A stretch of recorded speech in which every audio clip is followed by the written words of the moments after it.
Bab 1371. Pria parubaya berambut hijau berteriak dingin dengan wajah muram.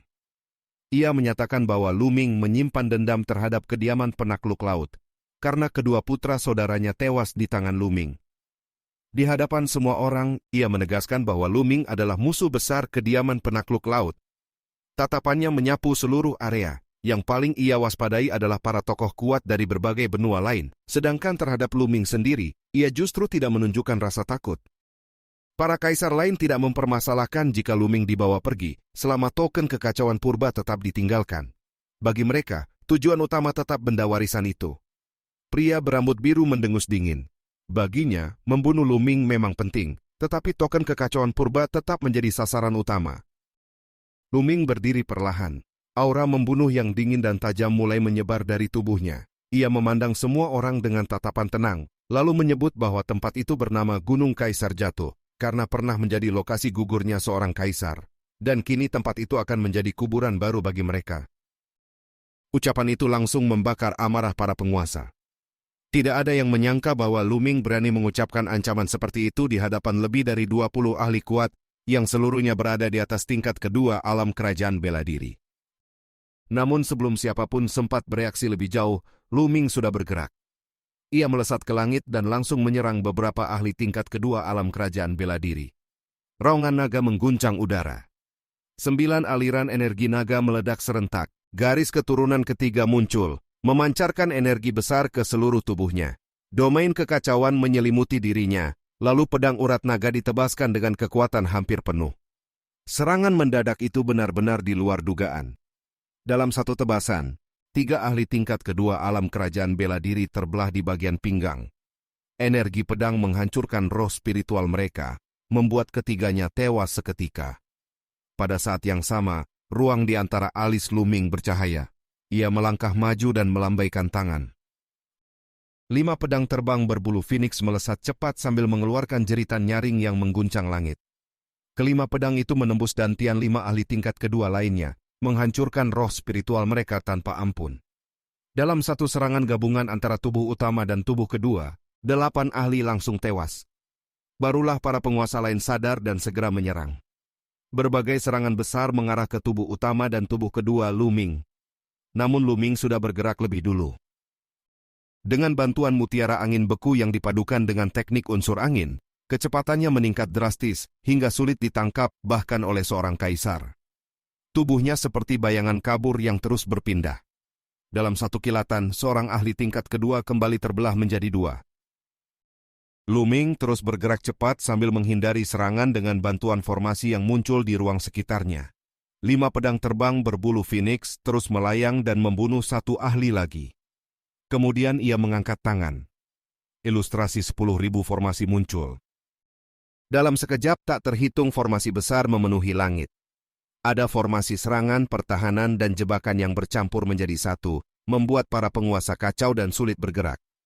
Ilustrasi 10.000 formasi memang paling cocok untuk pertempuran kelompok. Dengan kekuatan Luming saat ini, bahkan ahli tingkat ketiga alam kerajaan bela diri pun akan merasa tertekan saat menghadapi susunan formasi itu. Tubuh utama Luming terus bergerak cepat di antara celah formasi. Darah terus memercik. Satu demi satu ahli tewas di tangannya. Para ahli dari kediaman penakluk laut berusaha meminta bantuan kepada pria parubaya berambut hijau, tetapi orang itu sendiri sedang ditekan habis-habisan oleh tubuh kedua Luming. Tubuh kedua mengendalikan formasi besar, sementara 3 dari 5 pedang berbulu Phoenix terus menyerangnya tanpa henti. Ia bahkan kesulitan bertahan, apalagi menyelamatkan orang lain. Para ahli kediaman penakluk laut pun dibantai dengan mudah. Dengan kekuatan tempur Luming sekarang, ditambah kerja sama sempurna antara tubuh utama dan tubuh kedua, membunuh ahli tingkat kedua alam kerajaan bela diri, semudah memotong sayuran. Terlebih lagi, sebagian besar lawannya tidak memiliki senjata roh tingkat kaisar. Dalam waktu singkat, dari lebih 20 orang, hanya tersisa 5 ahli tingkat ketiga alam kerajaan bela diri. Mereka benar-benar ketakutan. Mereka sadar bahwa Luming terlalu mengerikan. Jumlah besar yang semula menjadi keunggulan sama sekali tidak sempat menunjukkan kekuatan, karena sejak awal mereka sudah dihancurkan oleh serangan beruntun Luming. Ini bukan berarti Luming lebih kuat daripada ahli tingkat keempat alam kerajaan bela diri. Keunggulan sebenarnya terletak pada koordinasi sempurna antara tubuh utama dan tubuh kedua. Tubuh kedua menggunakan ilustrasi 10.000 formasi untuk menjebak, mengacaukan, dan menyerang lawan dalam skala luas. Sementara tubuh utama menyerang dengan kecepatan mematikan. Kombinasi itu membuat keunggulan jumlah lawan runtuh sepenuhnya. Pada saat itu Lu Ming kembali melakukan fusi darah. Tubuhnya berubah menjadi prasasti penekan penjara. Prasasti besar itu jatuh menekan seorang ahli tingkat ketiga alam kerajaan bela diri. Benturan keras terdengar. Ahli itu memuntahkan darah, separuh tubuhnya meledak. Pedang urat naga kemudian menyambar dan langsung mengakhiri hidupnya.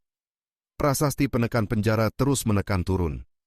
Para ahli lain ingin melarikan diri, tetapi formasi besar menghalangi semua arah. Untuk menembus formasi, mereka membutuhkan waktu, dan waktu singkat itu justru menjadi jalan menuju kematian. Prasasti penekan penjara bagaikan prasasti maut. Diselimuti tahap awal ranah kekacauan, serangan itu bukan sesuatu yang mampu ditahan ahli tingkat ketiga biasa. Sekali terkena, hasilnya hanya mati atau terluka parah. Melihat satu demi satu rekannya dibunuh, pria parubaya berambut hijau mulai panik. Ia menyerang dengan liar, berusaha mencari celah untuk kabur. Namun tubuh kedua Lu Ming terus mengawasinya ketat. Tidak ada kesempatan untuk meloloskan diri. Sebuah formasi muncul di tubuh kedua. Seberkas energi pedang melesat dari ujung jari dan hampir menembus pusat alis pria berambut hijau itu. Keringat dingin langsung membasahi tubuhnya. Jeritan menyayat terdengar terus-menerus.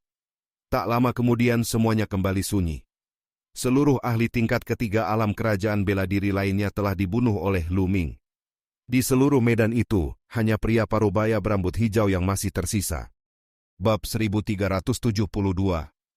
Hati pria parubaya berambut hijau itu terasa dingin dari ujung kepala hingga ujung kaki. Ia sama sekali tidak pernah membayangkan bahwa perjalanan untuk membunuh seorang junior muda justru berubah menjadi mimpi buruk seperti ini. Di hadapannya, semua ahli yang datang bersama telah dibantai satu persatu, kini hanya dirinya yang tersisa. Prasasti penekan penjara melayang di udara, memancarkan tekanan menakutkan, lalu bergerak menuju dirinya. Lu Ming menyatakan dengan dingin bahwa kini tibalah giliran terakhir, dan pria itu akan turun untuk menemani kedua keponakannya. Pria berambut hijau segera meraung, menyebut dirinya sebagai saudara kedua marsekal penekan laut. Ia mengancam bahwa jika dirinya dibunuh, seluruh benua hutan belantara ilahi akan ikut terkubur. Namun Lu Ming hanya mencibir. Baginya, Hai Tian dan Hai Yu saja sudah dibunuh, sehingga satu orang lagi tidak memberi perbedaan apapun. Melihat ancaman atas nama kediaman penekan laut tidak berhasil, pria itu segera mengungkap identitas lain miliknya. Ia adalah tetua Istana Dewa Selatan, dan membunuhnya berarti menentang kekuatan besar itu. Akan tetapi, suara Lu Ming tetap dingin seperti bilah pisau. Cepat atau lambat, Istana Dewa Selatan memang akan ia datangi. Saat itu, pria parubaya berambut hijau benar-benar panik. Ia belum pernah bertemu orang seperti Lu Ming, seseorang yang sama sekali tidak goyah oleh ancaman apapun.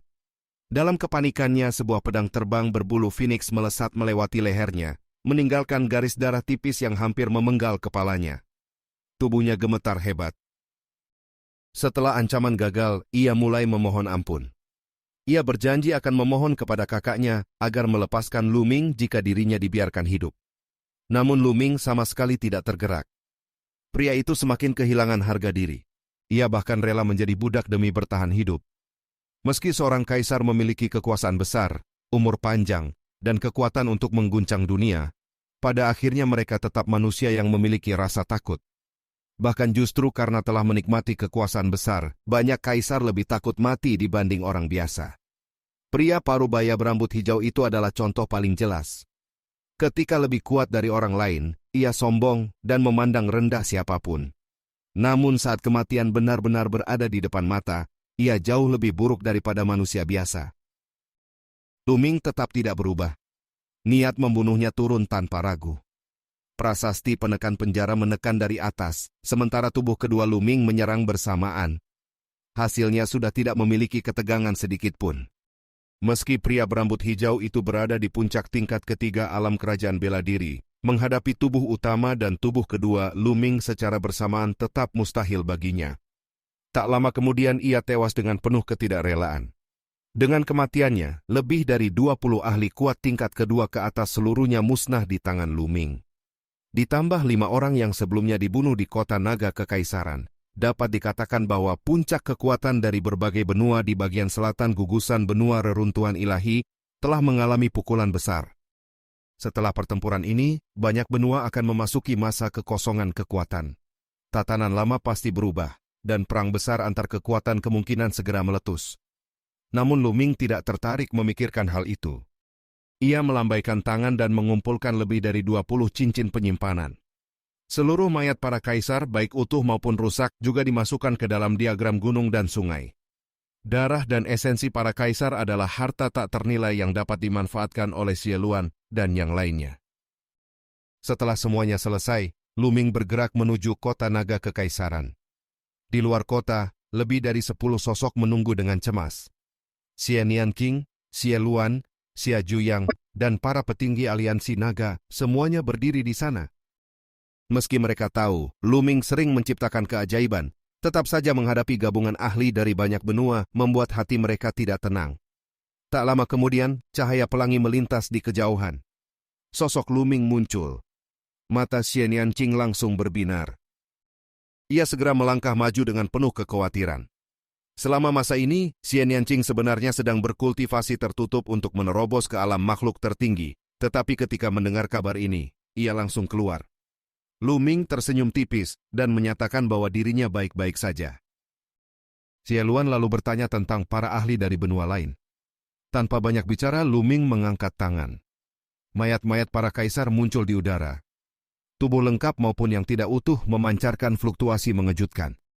Walaupun sudah mati, aura seorang kaisar tetap sangat menekan. Xie Luan, Xie Zhuyang, dan para kaisar lain langsung membeku. Mereka dapat merasakan jelas bahwa seluruh mayat itu berasal dari ahli tingkat kedua alam kerajaan bela diri ke atas. Bahkan ada 5 orang dari tingkat ketiga. Begitu banyak ahli kuat telah tewas. Dan semua itu dibunuh oleh Lu Ming seorang diri. Jantung mereka berdebar keras. Napas mereka menjadi berat. Pada saat itu, mereka merasa Lu Ming sudah semakin sulit dipahami. Lu Ming memerintahkan agar mayat-mayat itu disimpan dan direncanakan penggunaannya. Xie Luan dan yang lain segera menyimpan seluruh jenazah ke dalam cincin penyimpanan.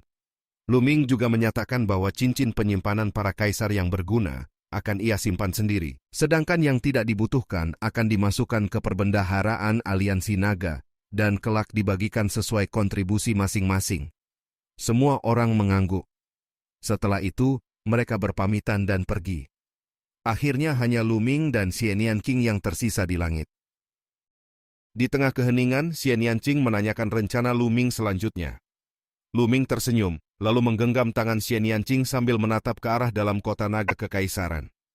Ia menjelaskan bahwa meski para ahli dari selatan telah mengalami kerugian besar, persoalan ini belum berakhir. Di belakang mereka masih ada kekuatan dari 4 istana ilahi besar di benua reruntuhan ilahi, juga para ahli dari wilayah barat, utara, dan timur. Cepat atau lambat mereka juga akan datang. Jika ia tetap tinggal di benua hutan belantara ilahi, seluruh benua justru akan ikut terkena bencana. Saat ini lawan terkuat yang datang baru berada di puncak tingkat ketiga alam kerajaan bela diri. Namun jika ahli tingkat keempat datang, keadaan akan sangat berbeda. Tingkat keempat jauh lebih kuat daripada tingkat ketiga. Meski Lu Ming dapat membunuh ahli puncak tingkat ketiga dengan kerjasama tubuh utama dan tubuh kedua, menghadapi tingkat keempat masih mustahil. Jika seorang ahli tingkat keempat memasuki benua hutan belantara ilahi, aliansi naga, kota naga kekaisaran, bahkan seluruh benua akan berada dalam bahaya besar. Itu bukan hasil yang ingin ia lihat. Xie Nianqing menatap Lu Ming dengan tenang. Ia sudah menebak arah pikiran Lu Ming. Lu Ming berniat meninggalkan benua hutan belantara ilahi dan menuju benua reruntuhan ilahi. Bab 1373. Lu Ming menegaskan bahwa selama dirinya pergi ke benua reruntuhan ilahi dan muncul di sana, seluruh perhatian para pengejarnya akan berpindah ke tempat itu. Bagaimanapun, sasaran semua orang adalah dirinya dan token kekacauan purba, bukan benua hutan belantara ilahi. Selama ia muncul di benua reruntuhan ilahi, para pemburu token kekacauan purba secara alami tidak akan terus datang ke benua hutan belantara ilahi. Dengan begitu, aliansi naga, keluarga, dan semua orang yang dekat dengannya akan tetap aman. Itulah rencana yang telah dipikirkannya. Sebuah rencana yang berani sekaligus penuh bahaya. Xie Nianqing segera menggenggam tangan Lu Ming erat-erat dan menatapnya tanpa ragu. Ia menyatakan bahwa dirinya akan ikut pergi bersama.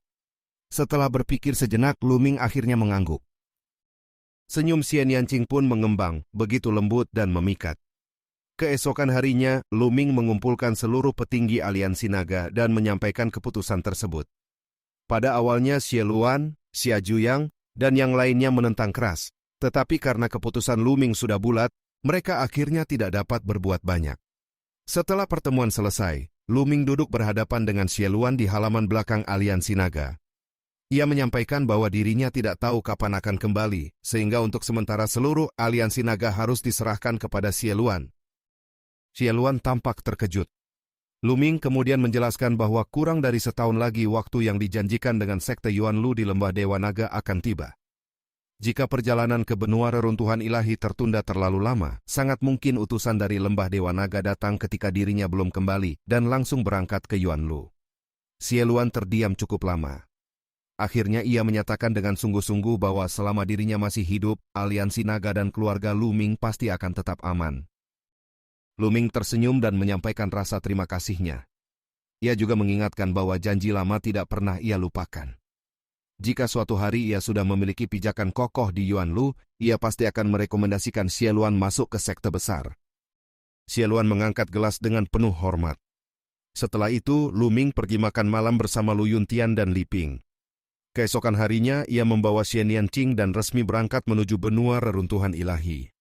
Di wilayah utara, di atas samudra luas tanpa batas, Lu Ming menatap benua hutan belantara ilahi, yang semakin menjauh.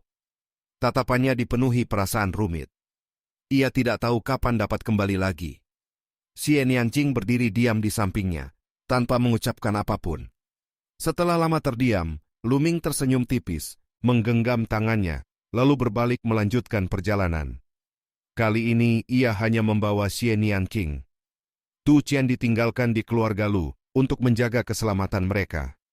Setelah terbang beberapa waktu, Xie Nianqing masuk ke dalam diagram gunung dan sungai untuk berkultivasi, sementara Lu Ming melanjutkan perjalanan dengan kecepatan penuh.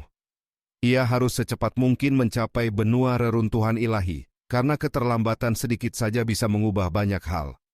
Dengan seluruh kekuatannya, ia merobek ruang dan melaju menembus langit. Kecepatannya sangat mengejutkan.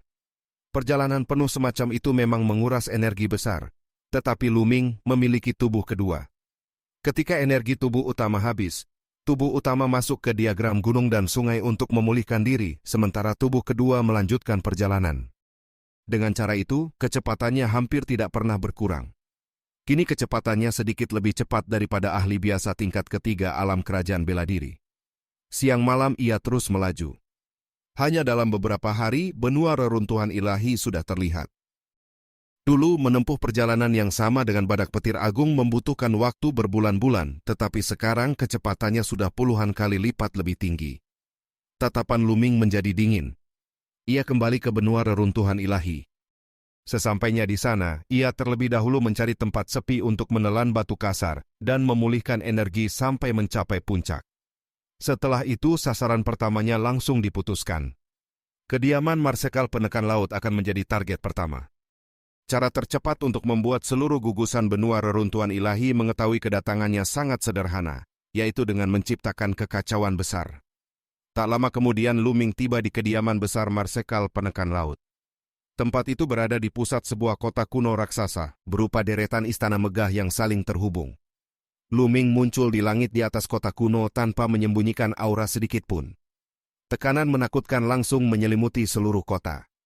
Dalam sekejap, kota kuno menjadi gempar. Banyak orang menatap ke langit dengan terkejut. Aura sebesar itu membuat semua orang merasa seolah seorang penguasa tertinggi telah datang. Dari pusat istana, berbagai aura kuat segera meledak keluar. Aura seorang kaisar terpancar satu demi satu. Dengan indera spiritualnya, Lu Ming segera merasakan tidak kurang dari 20 aura kaisar tersembunyi di dalam kediaman itu. Dalam hati ia menghela napas. Benua reruntuhan ilahi memang jauh lebih kuat dibanding benua hutan belantara ilahi. Baru satu kediaman di bawah Istana Dewa Selatan saja sudah memiliki lebih dari 20 kaisar. Tak lama kemudian 9 sosok terbang ke udara dan mengepung Luming. 9 orang itu semuanya kaisar. 2 orang berada di tingkat kedua alam kerajaan bela diri, sedangkan 7 lainnya berada di tingkat pertama. Jelas bahwa kediaman Marsekal Penekan Laut belum mengerahkan seluruh kekuatan mereka hanya karena 1 orang datang menantang. Luming menatap lurus ke depan dan menyebut nama Hai Pengtian, meminta Marsekal Penekan Laut itu keluar untuk menghadapi kematian. Para penguasa yang mengepungnya langsung murka. Mereka meraung dan beberapa orang langsung menyerang. Namun Luming bergerak lebih cepat. 3 pukulan berturut-turut meledak di udara. 3 jeritan terdengar hampir bersamaan. 3 ahli tingkat pertama alam kerajaan bela diri langsung terpental dan tewas. Para penguasa lain terkejut.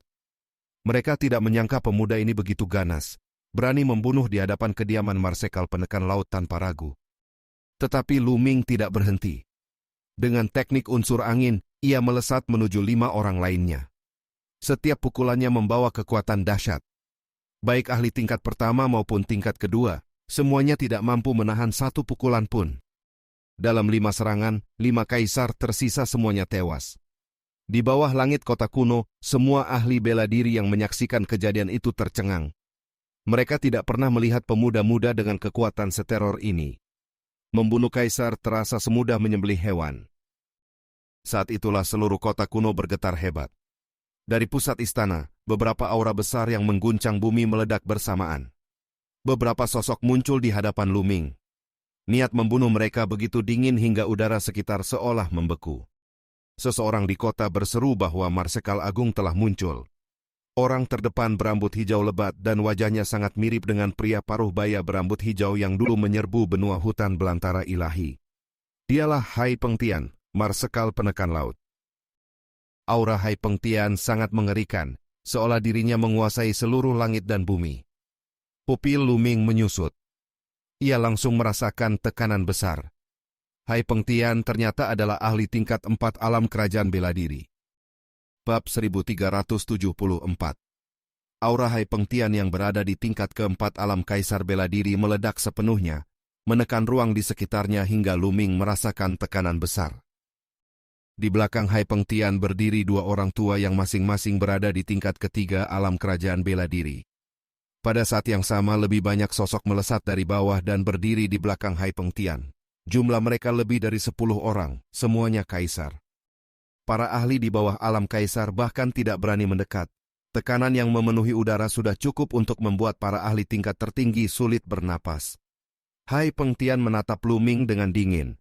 Ia belum langsung menyerang, karena di benua reruntuhan ilahi tidak banyak kekuatan yang berani datang ke kediaman Marsekal Penekan Laut dan bertindak begitu lancang. Bagaimanapun, tempat ini berada di bawah naungan Istana Dewa Selatan. Hanya 3 istana ilahi besar lainnya yang memiliki keberanian untuk menantang secara terbuka. Karena itulah, Hai Pengtian memilih bertanya terlebih dahulu. Luming justru tersenyum tipis. Ia menyebut bahwa bukankah Hai Pengtian sendiri telah mengirim saudara keduanya untuk menangkapnya, lalu dengan tenang memperkenalkan namanya. Suara itu menyebar ke seluruh kota kuno. Dalam sekejap kota kuno menjadi gempar. Semua orang terkejut mendengar nama Luming. Pemuda nomor 1 generasi muda yang memegang token kekacauan purba ternyata benar-benar datang ke benua reruntuhan ilahi. Tatapan Hai Pengtian langsung berubah tajam. Niat membunuh yang dingin muncul di matanya. Tak lama kemudian seseorang di kota kuno berseru bahwa dirinya pernah melihat Luming saat sekte-sekte besar Yuanlu memilih murid, sehingga identitas itu pun dipastikan tanpa keraguan. Setelah mendapat kepastian, mata Hai Pengtian berbinar dingin. Ia menyebut bahwa saudara keduanya ternyata gagal, tetapi keberanian Luming memang luar biasa, karena berani datang sendiri ke kediaman Marsekal Penekan Laut untuk membunuh. Hari itu, menurutnya, Luming tidak akan bisa pergi lagi. Aura Hai Pengtian terus meningkat. Saat ia hendak bergerak, salah satu tetua tingkat ketiga alam kerajaan bela diri melangkah keluar dan memohon agar dirinya diberi kesempatan menangkap Luming serta membalaskan kematian 2 tuan muda. Hai Pengtian mengangguk dan memerintahkan agar Luming dilumpuhkan terlebih dahulu, tetapi tidak dibunuh. Tetua itu segera maju. Di dalam hatinya, ia menganggap Luming hanya sedang mencari kematian. Ia bahkan merasa tindakan ini akan menjadi jasa besar baginya. Sebuah tongkat logam muncul di tangannya, lalu dihantamkan ke arah Luming. Namun mata Luming justru bersinar dingin. Baginya, ini kesempatan bagus untuk membunuh lawan satu persatu. Ia melangkah maju dan mengirim satu pukulan. Tinju dan tongkat logam bertabrakan keras. Dalam benturan itu, seluruh kekuatan tubuh Luming meledak. Wajah tetua tingkat ketiga itu langsung berubah drastis. Ia sama sekali tidak menduga kekuatan Luming begitu mengerikan. Tubuhnya terdorong mundur. Saat itu juga Luming menggunakan teknik unsur angin dan muncul di depan lawan dalam sekejap. Satu pukulan lagi menghantam keluar. Tetua itu buru-buru mengumpulkan seluruh kekuatan ke tongkat panjangnya untuk menahan serangan. Namun tepat saat itu, ruang di antara alis Luming bercahaya. Tubuh kedua bergerak. 5 pedang terbang berbulu Phoenix melesat keluar dengan kecepatan mengerikan. Serangan itu terlalu mendadak. Perhatian tetua tersebut sepenuhnya tertuju pada Luming, sehingga ia sama sekali tidak sempat bereaksi. Kelima pedang menembus 5 titik vital tubuhnya. Tetua tingkat ketiga alam kerajaan bela diri itu tewas seketika. Begitu lawan jatuh, Luming tidak berhenti. Mutiara angin beku diaktifkan. Energi hijau mengalir ke tubuhnya, dan teknik unsur angin dikerahkan sampai batas tertinggi. Kecepatannya melonjak ke puncak. Ia langsung menyerbu para penguasa lain. Pedang urat naga muncul dan ditebaskan. 2 kaisar tingkat pertama langsung tewas dalam satu tebasan. Semua itu terjadi terlalu cepat. Bahkan Hai Pengtian baru bereaksi setelah beberapa nyawa melayang. Yang paling sulit diterima adalah aura Luming jelas masih berada di tingkat tertinggi, tetapi ia justru mampu membunuh ahli tingkat ketiga alam kerajaan bela diri dalam satu serangan. Saat Hai Pengtian akhirnya bergerak, Luming sudah membunuh 2 orang lagi. Hai Pengtian meraung marah. Satu telapak tangan besar menghantam ke arah Luming. Kekuatan telapak itu sangat mengejutkan. Tubuh kedua Luming segera mengangkat ilustrasi 10.000 formasi. Dalam sekejap, puluhan formasi pertahanan muncul di depan. Namun seluruh formasi itu pecah satu demi satu di bawah telapak Hai Pengtian. Kekuatan tingkat keempat alam kaisar bela diri memang terlalu besar. Walaupun ilustrasi 10.000 formasi adalah senjata roh tingkat kaisar, kekuatannya tetap bergantung pada tingkat kultivasi tubuh kedua. Melawan tingkat ketiga sangat efektif, tetapi menghadapi Hai Pengtian tetap terasa berat. Ekspresi tubuh kedua berubah sedikit. Ia segera menyalakan api energi spiritual di antara alis. Lebih banyak formasi muncul. Semuanya bertipe pertahanan dan jebakan, bertujuan menahan Hai Pengtian selama mungkin. Pada saat bersamaan, tubuh utama Luming terus bergerak. Pedang urat naga menyapu ke segala arah. Tidak peduli apakah lawannya tingkat pertama atau tingkat kedua, semua terbunuh dalam satu serangan. Beberapa orang lagi jatuh dalam sekejap. Kecepatan Luming terlalu tinggi, mereka bahkan tidak sempat melarikan diri. Hai Pengtian semakin murka. Sepasang sayap emas muncul di punggungnya. Sayap itu bukan sayap sungguhan, melainkan senjata roh tingkat kaisar. 2 sayap emas itu bergerak seperti pedang surgawi, menghancurkan formasi satu demi satu. Tubuh kedua Luming melangkah mundur sambil terus menata rune dan susunan tambahan di udara. Akhirnya, tubuh kedua juga mengeluarkan gulungan prasasti. Dengan satu lambaian tangan, ratusan gulungan prasasti terbang keluar. Berbagai energi ledakan menyerbu Hai Pengtian. Untuk sesaat, Hai Pengtian benar-benar tertahan. Sementara itu, tubuh utama Luming terus membantai. Pedang urat naga kembali menebas. 2 orang lagi tewas. Dalam waktu sangat singkat, hanya tersisa 1 kaisar di udara. Ia adalah seorang ahli tingkat ketiga alam kerajaan bela diri. Namun orang tua itu sudah ketakutan setengah mati. Sejak awal ia tidak berani maju, hanya bersembunyi di belakang Hai Pengtian sehingga lolos dari kematian.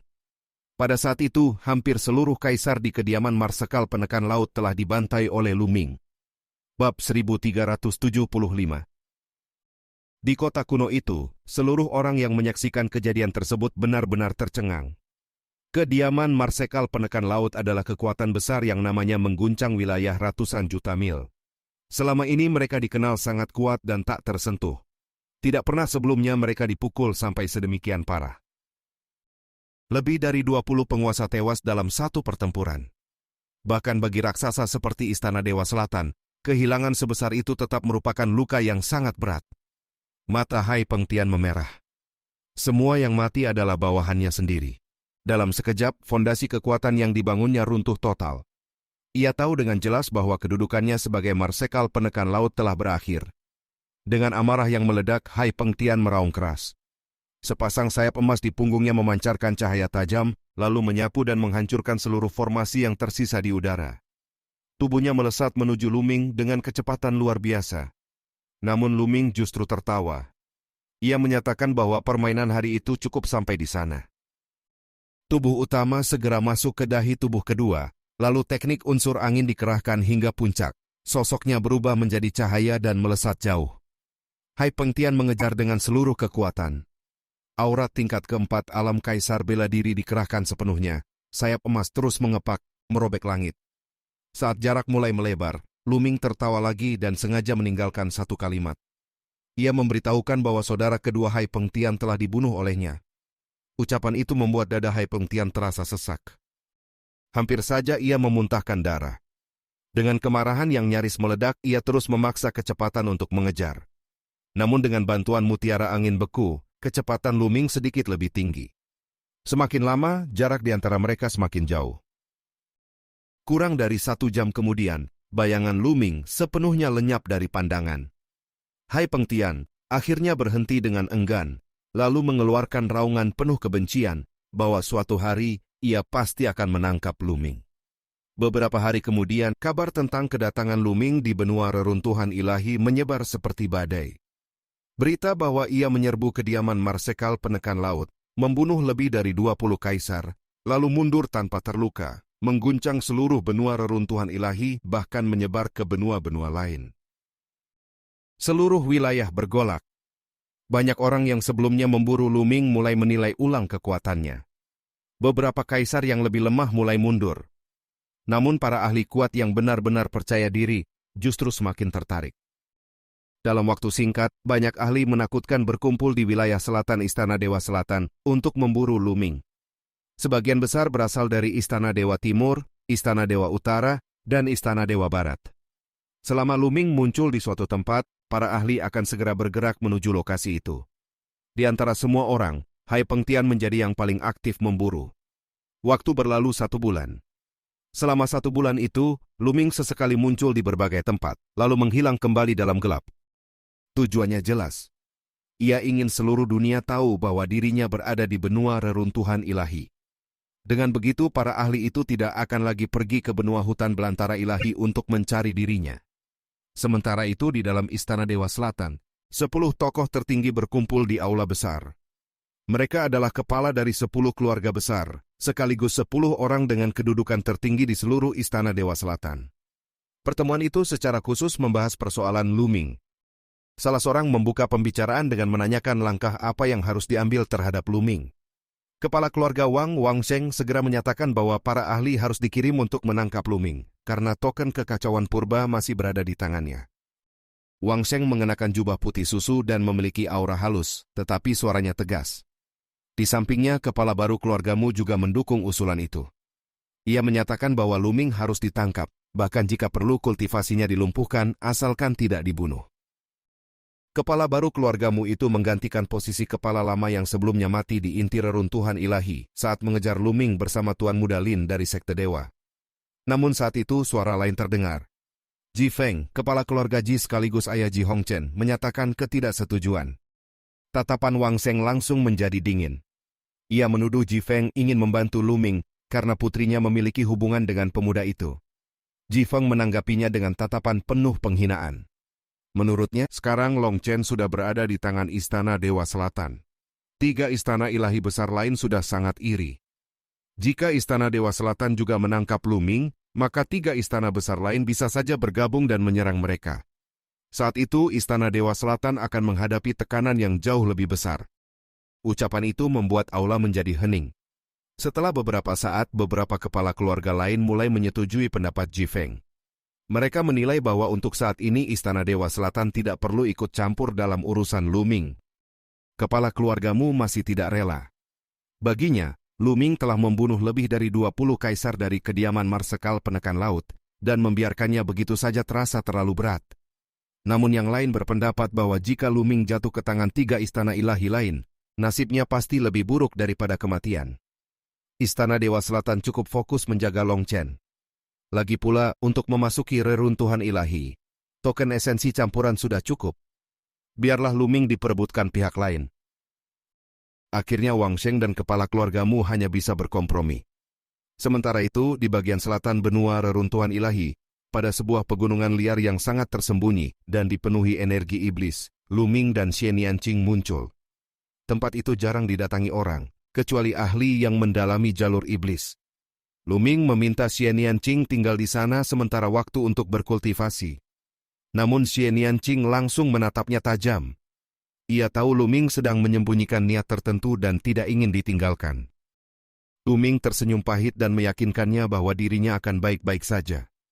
Ia juga menjelaskan bahwa dirinya memiliki tubuh utama dan tubuh kedua yang bisa bertindak terpisah, sehingga peluang selamat jauh lebih tinggi. Xian Yanqing yang cerdas segera memahami maksud sebenarnya. Ia menebak bahwa Luming ingin pergi ke Istana Dewa Selatan untuk mencari keberadaan Long Chen. Luming mengangguk. Rencananya sangat jelas. Tubuh kedua akan menyelinap masuk ke Istana Dewa Selatan secara diam-diam. Sementara tubuh utama tetap bergerak di luar untuk menarik perhatian semua pemburu. Dengan cara itu, kesempatan menyelamatkan Long Chen akan lebih besar. Namun operasi itu sangat berbahaya. Walaupun Luming memiliki diagram gunung dan sungai dan bisa membawa Xian Yanqing bersamanya, ia tidak berani mengambil risiko. Jika sesuatu terjadi padanya, maka Xian Yanqing yang berada di dalam diagram juga akan ikut binasa. Karena itulah, kali ini ia memilih bertindak sendirian. Bab 1376. Air mata menggenang di mata Xian Yanqing saat ia mengepalkan tinjunya erat-erat. Dalam hatinya, ia memahami bahwa dengan kekuatan tempurnya saat ini, dirinya sama sekali tidak akan mampu membantu Luming. Jika ia memaksa ikut, justru hanya akan menjadi beban dan mengalihkan perhatian. Perasaan tidak berdaya itu membuatnya membenci kelemahannya sendiri. Ia menggertakkan gigi, menanamkan tekad kuat untuk berlatih lebih keras. Ia harus mengejar langkah Luming, dan suatu hari nanti, berdiri di sisinya sebagai seseorang yang benar-benar bisa membantu. Akhirnya, ia memilih untuk tinggal dan berkultivasi. Tekadnya telah bulat. Luming menenangkannya dengan sikap lembut, lalu pergi meninggalkan tempat itu. Sosoknya segera menghilang di kejauhan. Xian Yanqing menatap arah kepergiannya dalam diam. Di dalam hatinya, ia bersumpah tidak akan lagi menjadi beban. Targetnya jelas, menembus alam makhluk tertinggi, lalu melangkah lebih jauh menuju tingkat kaisar. Dengan tekad yang menyala di matanya, ia berbalik dan memasuki gunung yang dipenuhi ki iblis, memulai perjalanan kultivasinya. Sementara itu, Luming melesat menempuh ribuan mil dalam waktu singkat. Setengah hari kemudian, jarak yang sangat jauh telah ia lewati. Pada saat itu, sebuah sosok keluar dari antara alisnya. Itu adalah tubuh kedua miliknya. Sosok tersebut segera berubah, rune bermunculan di tubuhnya, auranya pun ikut berubah. Setelah beberapa saat, penampilannya menjadi sepenuhnya berbeda. Tubuh kedua itu kemudian merobek ruang dan bergerak menuju Istana Dewa Selatan. Adapun tubuh utama Luming memilih tempat tersembunyi untuk berkultivasi dengan tenang. Rencananya sederhana namun efektif. Tubuh kedua akan menyusup ke Istana Dewa Selatan untuk mencari informasi. Sementara tubuh utama terus berkultivasi dan sesekali muncul untuk mengalihkan perhatian pihak lain. Dalam masa ini, fokus kultivasi Luming terbagi menjadi 3 aspek utama. Pertama adalah pengembangan wilayah kekuasaan. Pada tahap awal, wilayah tersebut masih sangat kecil dan perlu dipelihara secara terus-menerus hingga berkembang mencapai batasnya. Hanya setelah itu, ia dapat mencoba menembus ke alam kaisar. Meski telah mengalami kemajuan besar, jaraknya menuju batas tersebut masih cukup jauh. Kedua adalah tubuh roh murni. Saat ini tingkat kemurniannya telah mencapai sekitar 70% dan perlahan mendekati 80%. Ketiga adalah 5 teknik bela diri penciptaan. Kelimanya telah berada di tingkat kelima dan hampir menembus tingkat ke-6. Jika berhasil mencapai tingkat ke-6, ia dapat mulai mempraktikkan teknik segel pemutar langit kekacauan. Teknik ini sangat istimewa. Jika dipelajari pada tahap konsepsi, maka ia hanya menjadi teknik tingkat konsepsi. Namun kini, dengan pemahaman Luming terhadap bentuk awal wilayah kekuasaan, teknik tersebut akan berevolusi menjadi teknik berbasis wilayah dengan kekuatan yang jauh lebih dahsyat. Hal itu membuat Luming sangat menantikannya. Sementara tubuh utama berkultivasi, tubuh kedua telah tiba di Istana Dewa Selatan. Beberapa bulan telah berlalu sejak kunjungan terakhirnya. Saat itu, ia datang untuk mengikuti seleksi murid, namun berakhir dengan pengejaran dan pelarian. Kini, ia kembali dengan tujuan yang berbeda. Setelah memasuki wilayah Istana Dewa Selatan, ia segera mendengar kabar bahwa tempat itu sedang merekrut penulis prasasti. Ia mencari informasi lebih lanjut dan mengetahui bahwa istana tersebut sedang menjaga sesuatu yang sangat penting. Mereka membutuhkan banyak penulis prasasti untuk memperkuat formasi penjagaan. Berbagai spekulasi beredar mengenai apa yang mereka jaga. Dalam hati, Luming menduga bahwa kemungkinan besar itu berkaitan dengan Long Chen. Jika Istana Dewa Selatan menguasai Long Chen, maka mereka sama saja mengendalikan token esensi campuran yang memungkinkan akses aman ke reruntuhan ilahi. Tidak mengherankan jika mereka memperketat penjagaan, terutama karena 3 istana besar lainnya juga mengincarnya. Dengan pemikiran itu, Luming memutuskan untuk ikut serta dalam perekrutan. Ketika tiba di lokasi, ia melihat banyak penulis prasasti berkumpul. Imbalan yang ditawarkan sangat besar, namun banyak yang tampak kecewa. Setelah mencari tahu, ia memahami bahwa syarat minimum adalah tingkat 8. Banyak yang tidak memenuhi kriteria tersebut. Menjadi penulis prasasti memang jauh lebih sulit dibandingkan jalur bela diri biasa. Jumlah praktisinya jauh lebih sedikit, terlebih lagi yang mencapai tingkat tinggi. Luming maju ke depan dan mendekati meja pendaftaran. Seorang tetua memandangnya dengan sedikit keraguan. Penampilan Luming yang tampak muda membuatnya sulit percaya bahwa ia adalah penulis prasasti tingkat 8. Tanpa banyak bicara, Luming menunjukkan kekuatan mentalnya. Cahaya perak memancar dari antara alisnya, menyebar ke sekeliling dengan kemurnian yang luar biasa. Semua orang terkejut.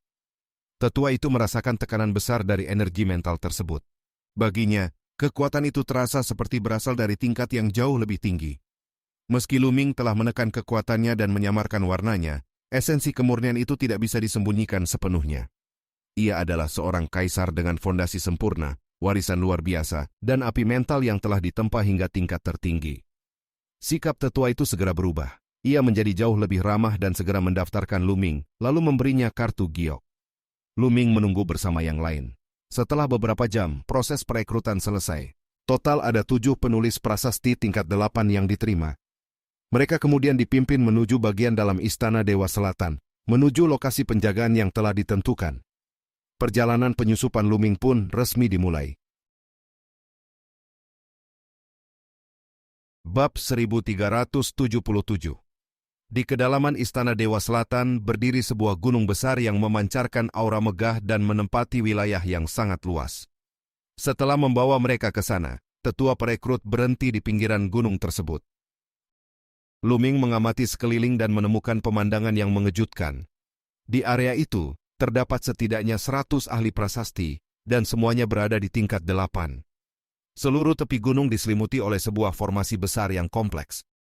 Para ahli prasasti yang baru direkrut diberi tugas untuk menjaga formasi tersebut. Mereka hanya perlu secara berkala menyuntikkan kekuatan mental untuk mempertahankan jalannya formasi. Tugas itu terdengar sederhana, namun peringatan yang diberikan membuat suasana berubah menjadi tegang. Area tersebut merupakan wilayah terlarang, dan siapapun yang berani masuk lebih dalam tanpa izin akan menghadapi konsekuensi yang mematikan. Semua orang menyadari bahaya itu dan tidak berani bertindak gegabah. Namun bagi Luming justru sebaliknya. Hatinya semakin yakin bahwa Long Chen kemungkinan besar ditahan di dalam gunung ini. Ia duduk bersila di atas batu hijau dan mulai menyebarkan energi mentalnya dengan sangat hati-hati. Dengan kendali luar biasa yang dimilikinya, energi mentalnya menyebar tanpa terdeteksi. Bahkan para ahli tingkat tinggi pun sulit merasakannya. Tak lama, seluruh area luar gunung telah berada dalam pengawasannya. Formasi besar yang menyelimuti gunung memiliki fungsi lengkap, mulai dari deteksi, serangan, hingga pertahanan. Begitu ada penyusup, formasi itu akan langsung memberi peringatan dan melancarkan serangan. Namun bagi Luming, struktur formasi itu tidak lagi misterius. Ia dengan mudah menemukan berbagai kelemahan di dalamnya. Meski demikian, ia tetap berhati-hati dan tidak berani langsung menyelidiki bagian terdalam. Saat malam tiba, Luming mulai bertindak. Ia meninggalkan sebuah bayangan formasi yang menyerupai dirinya di tempat semula, sementara tubuh aslinya bergerak diam-diam menuju bagian dalam gunung. Formasi luar tidak mampu menghalanginya. Ia menembusnya dengan mudah, seolah berjalan di jalan datar. Setelah memasuki bagian dalam, ia berhenti dan mengamati lebih dalam.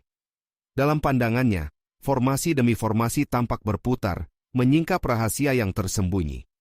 Di dasar gunung terdapat sebuah gua yang jelas menyimpan ruang lain di dalamnya. Jalan menuju gua itu dipenuhi oleh formasi yang jauh lebih dalam dan kompleks.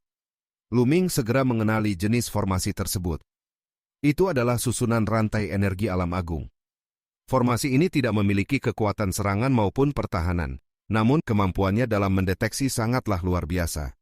Begitu seseorang memasuki area tersebut, formasi akan langsung memberikan peringatan. Yang membuatnya semakin sulit adalah struktur berlapisnya. Terdapat 10 formasi utama yang saling terhubung, masing-masing terkunci pada satu jenis aura tertentu. 10 formasi berarti 10 aura berbeda, yang masing-masing berasal dari individu yang berbeda.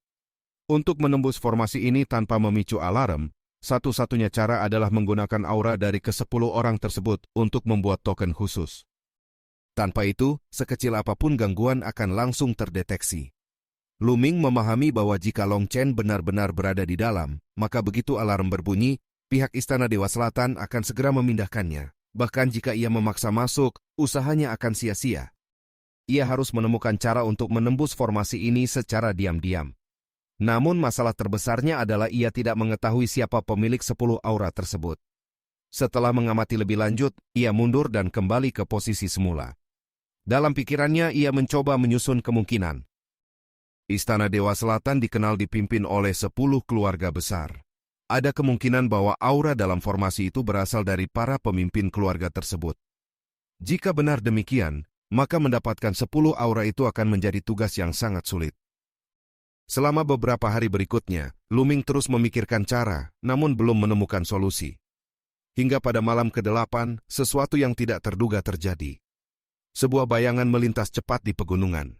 Gerakannya begitu halus hingga hampir tidak meninggalkan jejak.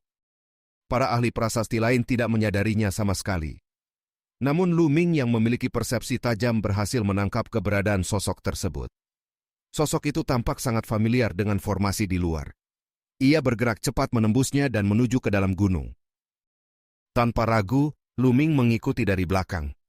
Setelah memasuki bagian dalam, sosok itu berhenti. Tubuhnya terbungkus jubah hitam, membuat wajahnya tidak terlihat jelas. Namun dari bentuk tubuhnya, dapat dipastikan bahwa itu adalah seorang wanita. Suara lembut yang nyaris seperti desahan terdengar, mengandung perasaan tidak berdaya dan penyesalan. Lu-Ming langsung mengenali suara tersebut. Itu adalah Ji Hongchen. Ia tampaknya mengetahui situasi Long Chen, bahkan merasa tidak puas dengan perlakuan Istana Dewa Selatan, namun tidak memiliki kekuatan untuk bertindak. Setelah beberapa saat, Ji Hongchen berbalik dan pergi. Lu-Ming diam-diam mengikuti di belakangnya. Dalam pikirannya muncul berbagai pertimbangan. Ji Hongchen mungkin bisa menjadi sekutu. Dari sikapnya, terlihat bahwa ia tidak sepenuhnya berada di pihak Istana Dewa Selatan. Keduanya bergerak keluar dari gunung dan menuju area lain. Namun tiba-tiba, Ji Hongchen berhenti. Aura kewaspadaan langsung meningkat, dan ia menyadari bahwa dirinya sedang diikuti. Bab 1378. Tatapan Ji Hongchen menyapu sekeliling dengan tajam. Ia melepaskan kesadaran spiritualnya, seolah benar-benar merasakan ada seseorang yang mengikutinya. Kepekaan itu begitu kuat hingga hampir seperti naluri alami. Lu-Ming yang bersembunyi tidak bisa menahan senyum dalam hati. Ji Hongchen sebenarnya tidak benar-benar menemukan jejaknya, namun instingnya sebagai seorang kultivator wanita yang tajam membuatnya merasa waspada. Kesadaran spiritual Ji Hongchen terus menyapu, tetapi tidak menemukan apapun. Ia mulai ragu pada dirinya sendiri.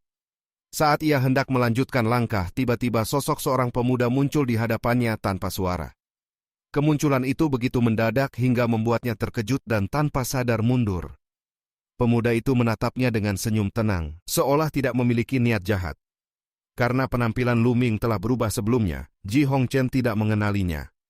Namun dalam sekejap, wajah pemuda itu berubah kembali ke bentuk aslinya. Ji Hongchen langsung mengenali sosok tersebut. Keterkejutan memenuhi wajahnya. Ia tidak pernah menyangka bahwa orang yang sedang diburu oleh seluruh dunia justru muncul di Istana Dewa Selatan, bahkan berdiri di hadapannya. Lu Ming memilih untuk menunjukkan identitasnya setelah melalui pertimbangan matang. Ia membutuhkan bantuan, dan Ji Hongchen adalah satu-satunya harapan yang realistis saat ini. Dengan latar belakangnya sebagai putri salah satu kepala keluarga besar di Istana Dewa Selatan, ia memiliki akses yang tidak dimiliki orang lain. Ji Hongchen menatap Lu Ming dengan penuh keheranan. Keberanian Lu Ming benar-benar di luar dugaan. Namun setelah beberapa saat ekspresinya melunak, ia memahami bahwa Lu Ming tidak akan muncul tanpa alasan. Lu Ming kemudian menyampaikan maksudnya secara langsung. Ia ingin menyelamatkan Long Chen. Ji Hongchen tidak terkejut dengan tujuan itu. Ia memang sudah mengetahui bahwa Long Chen ditahan di dalam gunung tersebut. Namun menurutnya, usaha penyelamatan hampir mustahil. Pengamanan di sana terlalu ketat. Lu Ming tetap tenang. Ia telah memahami struktur formasi rantai energi alam agung dan mengetahui bahwa formasi tersebut masih bisa ditembus. Satu-satunya cara adalah mendapatkan aura dari 10 kepala keluarga besar yang menjadi kunci formasi. Ji Hongchen tidak menyembunyikan fakta tersebut. Ia mengakui bahwa 10 aura itu memang berasal dari para pemimpin 10 keluarga besar Istana Dewa Selatan. Namun ketika mendengar permintaan Lu Ming, ia terkejut. Permintaan itu berarti ia harus membantu mendapatkan aura dari para tokoh paling berkuasa di tempat itu. Aura seseorang dapat tertinggal pada benda yang pernah digunakan, seperti pakaian, alat, atau bahkan rambut. Dengan status Ji Hongchen, kemungkinan untuk mendapatkan hal-hal tersebut memang ada. Meski demikian, masalah utama bukan hanya pada aura. Untuk menembus formasi, diperlukan token khusus yang proses pembuatannya sangat rahasia. Ji Hongchen meragukan apakah Lu Ming mampu membuatnya. Sebagai tanggapan, Lu Ming menunjukkan sedikit dari kekuatan mentalnya. Api energi mental berwarna emas muncul di antara alisnya, memancarkan aura yang sangat murni dan kuat. Pemandangan itu membuat Ji Hongchen benar-benar terkejut. Ia akhirnya menyadari bahwa kemampuan Lu Ming tidak hanya terbatas pada seni bela diri. Dalam jalur prasasti, ia telah mencapai tingkat yang sangat tinggi, bahkan setara dengan tingkat kaisar. Fakta itu membuatnya semakin sulit mempercayai apa yang dilihatnya, namun tidak bisa menyangkal kenyataan. Setelah merenung sejenak, Ji Hongchen akhirnya mengambil keputusan. Ia setuju untuk membantu Lu Ming mendapatkan aura dari 10 kepala keluarga besar. Keputusan itu bukan tanpa risiko, namun ia merasa bahwa perlakuan Istana Dewa Selatan terhadap Long Chen memang tidak adil. Lu Ming merasa sangat lega. Namun masih ada satu pertanyaan besar yang mengganjal di hatinya. Ia dan Long Chen seharusnya adalah murid yang telah dipilih oleh Lembah Dewa Naga di benua Yuan. Dengan status tersebut, seharusnya tidak ada yang berani memperlakukan mereka secara terang-terangan seperti ini. Jawaban Ji Hongchen langsung menghantamnya seperti petir. Beberapa bulan sebelumnya telah tersebar kabar bahwa Lembah Dewa Naga telah dihancurkan. Lu Ming terdiam. Jika kabar itu benar, maka semua yang terjadi sekarang menjadi masuk akal. Tanpa perlindungan dari sekte besar, tidak ada lagi yang perlu ditakuti oleh kekuatan-kekuatan di benua ini. Namun kenyataan itu tetap terasa berat. Ia telah melalui begitu banyak hal untuk memasuki sekte besar di benua Yuan, namun bahkan sebelum benar-benar menjadi bagian darinya, sekte tersebut telah lenyap. Hal itu juga menyadarkannya akan satu hal. Benua Yuan ternyata jauh lebih berbahaya dibandingkan benua reruntuhan ilahi. Bahkan sekte sebesar Lembah Dewa Naga pun bisa dihancurkan. Jika suatu hari ia menuju ke sana, ia harus bersiap menghadapi dunia yang jauh lebih kejam. Untuk saat ini, satu-satunya fokusnya adalah menyelamatkan Long Chen. Bab 1379. Setelah beberapa saat menenangkan pikirannya, Lu Ming menghela napas panjang. Banyak keraguan di hatinya akhirnya terjawab. Ia kemudian menyampaikan rasa terima kasihnya kepada Ji Hongchen. Ji Hongchen tidak tinggal lama. Ia segera pergi dengan janji akan kembali setelah berhasil mengumpulkan aura dari para pemimpin 10 keluarga besar. Sebelum pergi, ia sempat menguji keyakinan Lu Ming dengan menyinggung kemungkinan pengkhianatan, namun Lu Ming tetap menunjukkan kepercayaan penuh. Setelah itu, Lu Ming kembali menyamar dan kembali ke posisi penjaga di pinggiran gunung. Tanpa diduga, pada malam berikutnya Ji Hongchen sudah kembali.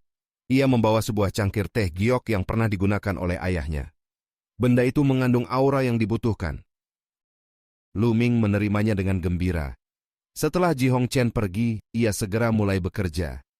Dalam pikirannya, struktur formasi rantai energi alam agung telah tergambar dengan jelas. Ia mengekstrak aura dari cangkir tersebut dan menyerapnya ke dalam jimat giok, lalu mulai mengukir prasasti dengan hati-hati. 3 hari kemudian token pemecah susunan pertama berhasil dibuat. Namun 1 token saja tidak cukup. Ia membutuhkan 10 untuk dapat menembus seluruh formasi tanpa memicu alarm. Beberapa hari kemudian, Ji Hongchen kembali membawa aura kedua. Ia menjelaskan bahwa mendapatkan aura dari beberapa kepala keluarga relatif mudah, terutama yang memiliki hubungan baik dengan keluarganya. Namun untuk yang memiliki hubungan buruk, prosesnya jauh lebih sulit dan memakan waktu. Lu Ming memahami kesulitannya. Hari demi hari berlalu. Selain menjaga formasi, Lu Ming memanfaatkan waktunya untuk terus memperkuat energi mentalnya. Di dunia luar, tubuh utama Lu Ming sesekali muncul untuk mengacaukan pengejaran dan mengalihkan perhatian. Semakin banyak ahli yang ikut memburunya, termasuk dari berbagai benua lain. Namun dengan teknik penyamaran dan kekuatan tempurnya, ia selalu berhasil meloloskan diri. Lebih dari 4 bulan berlalu dengan cepat. Perjanjian 2 tahun dengan sekte besar dari benua Yuan semakin mendekat. Selama waktu itu, Lu Ming telah berhasil memurnikan 7 token pemecah susunan. Namun kecepatan Ji Hongchen semakin melambat. Aura yang tersisa berasal dari keluarga yang bermusuhan dengan keluarganya, sehingga semakin sulit diperoleh. Pada suatu malam, saat Lu Ming sedang berkultivasi, ia tiba-tiba membuka mata. Ia merasakan sesuatu. 2 bayangan hitam melintas diam-diam melalui formasi. Keduanya bukan Ji Hongchen. Selama 2 bulan terakhir, kedua sosok ini diam-diam mengamati formasi rantai energi alam agung. Lu Ming mengamati mereka secara rahasia dan akhirnya mengetahui identitas mereka. Mereka adalah ahli dari keluarga Wang, salah satu dari 10 keluarga besar. Ia langsung memahami tujuan mereka. Keluarga Wang tampaknya juga ingin menyelamatkan Long Chen, bukan demi keadilan, melainkan untuk menguasai token kekacauan primordial sendiri. Tak lama kemudian, kedua bayangan itu pergi. Setelah mereka pergi, Ji Hongchen muncul lagi, kali ini membawa aura ke-8. Wajahnya terlihat lelah, jelas bahwa ia telah mengerahkan banyak usaha. Lu Ming merasa tersentuh, namun tidak mengungkapkannya. Waktu terus berjalan. 1 bulan kemudian, aura ke-9 akhirnya berhasil diperoleh. Kini hanya tersisa 1 lagi. Namun pada malam itu, sesuatu yang tidak terduga terjadi. Lebih dari selusin bayangan hitam bergerak cepat menuju kedalaman gunung. Lu Ming terkejut. Semua sosok itu adalah ahli tingkat kaisar. Bahkan di antara mereka terdapat 1 sosok dengan aura yang sangat kuat, jelas berada di tingkat 4 alam kaisar bela diri. Jumlah ahli seperti itu sangat sedikit di Istana Dewa Selatan. Lu Ming langsung menduga bahwa kepala keluarga Wang telah bergerak secara langsung. Kemungkinan besar mereka telah berhasil memurnikan 10 token pemecah susunan. Ia segera menekan auranya hingga batas maksimal dan mengikuti mereka secara diam-diam. Sesampainya di depan formasi rantai energi alam agung, pemimpin kelompok itu mengeluarkan 10 token giok. Cahaya dari token tersebut menyelimuti mereka semua. Tanpa memicu reaksi apapun, mereka menembus formasi dan memasuki gua. Lu Ming mengerutkan kening. Situasi telah berubah di luar dugaannya. Ia hanya bisa terus mengamati dan menyesuaikan langkah. Tidak lama kemudian kelompok itu keluar kembali dari gua. Namun kali ini ada 1 orang tambahan di antara mereka. Long Chen. Tubuhnya tampak lemah dan wajahnya pucat. Ia jelas telah mengalami penderitaan berat, namun tatapan matanya masih menunjukkan keteguhan yang tak tergoyahkan. Kelompok itu bergerak cepat menuju formasi luar, berusaha melarikan diri. Namun tiba-tiba, langit dipenuhi aura yang mengerikan. Lebih dari 100 sosok muncul dan mengepung mereka. Sebuah penyergapan telah dipersiapkan. Di antara para pengepung, seorang lelaki tua berambut putih memimpin, mengungkapkan bahwa rencana keluarga Wang telah diketahui sejak awal. Kelompok keluarga Wang tidak berhasil menyembunyikan niat mereka. Pemimpin kelompok yang dikepung tertawa keras. Aura kuatnya meledak, menghancurkan jubah hitam yang menyelimutinya. Wajah aslinya terungkap. Ia adalah kepala keluarga Wang, Wang Sheng. Sementara orang-orang di sekitarnya adalah para ahli dari berbagai keluarga besar di Istana Dewa Selatan. Situasi berubah menjadi sangat tegang, dan pertempuran besar tampaknya tak terelakkan. Bab 1380. Situasi di medan itu segera menjadi jelas. Keluarga-keluarga lain di Istana Dewa Selatan ternyata telah lama mengetahui rencana Wang Sheng. Mereka sengaja membiarkannya masuk ke dalam gunung, lalu menunggu di luar untuk menjebaknya. Wang Sheng tertawa keras sambil menatap sekeliling. Ia tidak menunjukkan sedikit pun rasa bersalah. Dalam pandangannya, Long Chen memang telah ditangkap oleh keluarganya, dan rahasia token energi campuran juga ditemukan oleh mereka.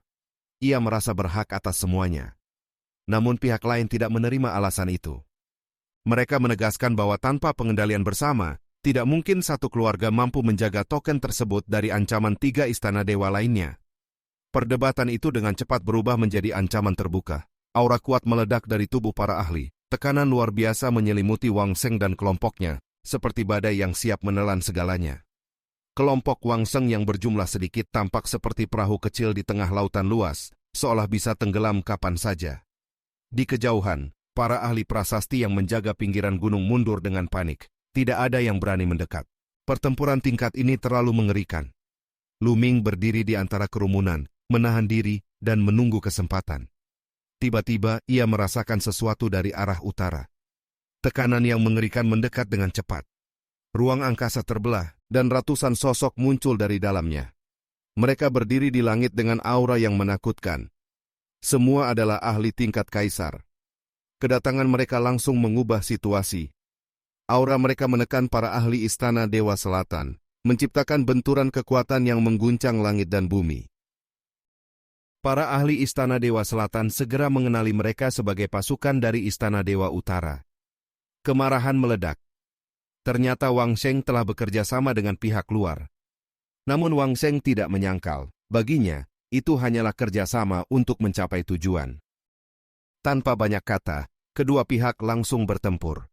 Serangan demi serangan diluncurkan.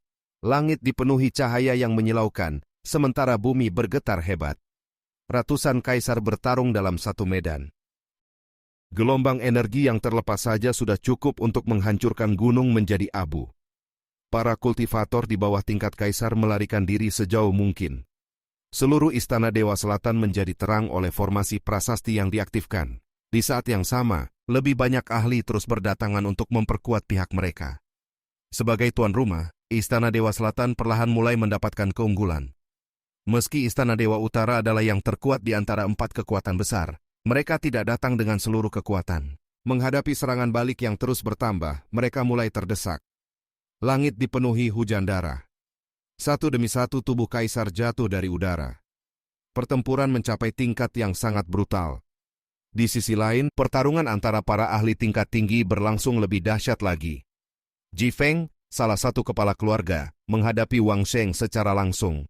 Keduanya bertarung sengit, namun kekuatan Wang Sheng sangat luar biasa.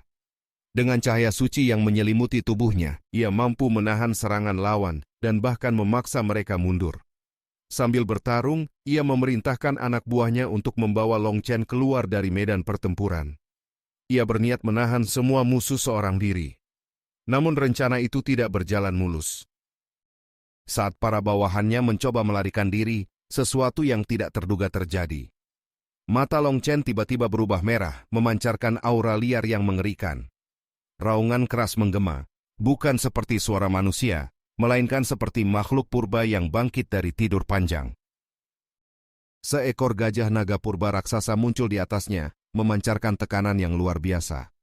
Dalam sekejap, Long Chen melepaskan diri. Kultivasinya yang sebelumnya disegel tiba-tiba pulih. Dalam wujud gajah naga purba, ia langsung menyerang. Seorang kaisar tingkat pertama dihantam dan dihancurkan dalam satu serangan. Tubuh dan jiwanya lenyap seketika. Pemandangan itu mengejutkan semua orang. Lu Ming yang melihat dari kejauhan menyadari bahwa kondisi Long Chen tidak normal. Kekuatan yang ditampilkan jauh melampaui batas kemampuannya sebelumnya. Kemungkinan besar, garis keturunan gajah naga purba dalam dirinya mengalami perubahan aneh yang meningkatkan kekuatannya secara drastis.